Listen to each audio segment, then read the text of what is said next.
Bonjour à toutes et à tous, aujourd'hui nous sommes le 8 mars 2135, bienvenue sur ce plateau édition spéciale Droits des femmes et tout de suite les grands titres de cette édition. La France a été secouée ce matin par l'annonce de la dissolution du ministère chargé de l'égalité. Nous irons du côté de Lot-et-Garonne, dans la ville de Montaiton, au musée du sexisme. Nous parlerons ensuite de sport, une récente étude nous montre que le nombre d'inscriptions des femmes au club de sport a égalé celui des hommes. Ce n'est pas trop tôt. On accueillera sur le plateau un spécialiste des insultes genrées. Il nous expliquera leurs principes et leurs origines. ChatGPT 28 a enfin été patché. Un ingénieur d'OpenAI qui a travaillé sur cette mise à jour nous expliquera les changements majeurs apportés aux géants de l'intelligence artificielle.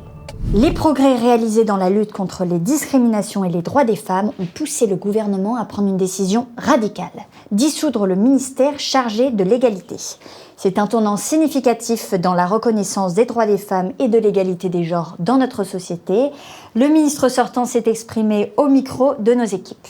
Monsieur le ministre, s'il vous plaît. Ça va. Au lieu de remercier nos efforts, nous nous retrouvons éliminés. Alors est-ce que je suis surpris? Non. Quand on gagne trop d'épreuves, on devient une cible. C'est vrai que nous avons tout raflé. L'égalité salariale, la répartition parfaite des tâches ménagères, la lutte contre les violences conjugales et tant d'autres. À chaque conseil, c'était la même chose. Il ne fait plus rien sur le camp, il sert plus à rien maintenant. De la pure jalousie. En même temps, voir décrocher tous les totems d'égalité sans jamais en toucher un, ça doit dégoûter. Quoi qu'il en soit, mon flambeau est éteint et cette coupe budgétaire est irrévocable. Merci. Bonne continuation à lui. Nous retournons sur un ancien mécanisme de pensée qui freinait l'égalité entre les hommes et les femmes, dont on fête aujourd'hui les 50 ans de disparition, des raisonnements fallacieux, les sophismes. Daphné, qu'est-ce que les sophismes? Oui, alors les sophismes, c'est le faux dilemme par exemple. C'est amener une personne à choisir entre deux options, en sachant qu'il y en a une plus intéressante que l'autre et que ce ne sont pas les deux seules possibilités qui existent. Un exemple de faux dilemme, c'est quand les femmes étaient amenées à choisir entre leur carrière professionnelle ou s'occuper du foyer. Ce raisonnement était un faux dilemme, car les solutions intermédiaires, comme le partage des responsabilités financières, des congés parentaux égaux ou une charge mentale partagée, n'étaient pas envisagées. Ce faux dilemme était d'ailleurs très présent lors des débats sur le droit des femmes. Un autre exemple de sophisme, faire une attaque personnelle, c'est s'en prendre directement à la personne, à son apparence, à sa personnalité, à son attitude, et non pas discuter avec elle de ses idées ou y réfléchir. L'attaque personnelle était un outil puissant dans le maintien des inégalités de genre. En ce 8 mars, ne nous laissons pas piéger par nos propres pensées en commettant des erreurs de raisonnement qui peuvent altérer notre argumentation, notre jugement et nous amener à des conclusions injustifiées. Merci Daphné. On se dirige maintenant du côté de Montaiton, dans le Lot-et-Garonne, où se situe l'unique musée du sexisme en France. On retrouve Hamza, le guide qui exerce son métier avec passion. Bienvenue à Montaiton, bienvenue au musée du sexisme, ce lieu dédié à la mémoire d'une époque où l'humanité n'avait pas encore atteint le sommet de la parité entre l'homme et la femme. Ce musée regorge de trésors, ça va être une excellente journée. Alors là, nous sommes en présence d'un outil qu'on appelle la poêle, destiné uniquement à la femme. À l'époque, elles mettaient leurs mains et ça les brûlait, mais il a créé ce petit témoin de cuisson, approchez-vous, qui rougit. Et c'est en 2007 qu'il y a eu une petite révolution, puisque la femme a demandé à l'homme d'être un peu plus actif dans le foyer. Et l'homme, plutôt que de, mettre la main à la pâte, est allé créer cet objet qu'on appelle le air fryer. Elle utilisait beaucoup plus le balai. L'aspirateur, là, c'est tout de suite, c'est beaucoup plus facile. Souvent, on fait en cadeau, lors notamment des fêtes comme la Saint-Valentin, la charge mentale féminine qui est assez importante par rapport à celle de l'homme. Cet objet, c'est l'unique objet de ce musée qui était interdit aux femmes. Et on va continuer tout simplement la musique. L'étendoir, ça c'est magnifique. Une étude sortie il y a 20 jours montre que le nombre d'inscriptions des femmes au club de sport partout en France a égalé celui des hommes. Comment cela se fait-il? Nous sommes allés à Aix-en-Provence, la ville qui a montré le plus fort taux de progression. Demandez à la population locale son avis sur la question. Vous savez, je pense que depuis qu'on a compris qu'il n'y avait pas de corps parfait pour le sport, mais plutôt que chaque corps a un sport qui lui est adapté, je pense que ça a aidé beaucoup de femmes à prendre confiance en elles. Peut-être parce que frapper dans un sac de boxe c'est plus facile que frapper dans un sac à merde, non? En fait, je pense que les femmes, elles ont moins de pression maintenant par rapport au fait qu'elles puissent sous-performer certains mois à cause de leurs symptômes prémenstruels ou de leurs règles. Il y a moins de pression qui entoure ça, j'imagine, donc je pense que ça peut expliquer ça. Je pense que c'est depuis qu'on est passé à 8 heures de sport par semaine à l'école. C'est peut-être aussi grâce à la littératie physique, non? Ah ouais, moi c'est pas bête. Peut-être que maintenant qu'on court plus après l'égalité, on a plus de temps pour courir sur un tapis. Tout de suite, nous accueillons Thomas Spillman, un spécialiste des insultes genrées depuis plus de 10 ans. Bonjour Thomas.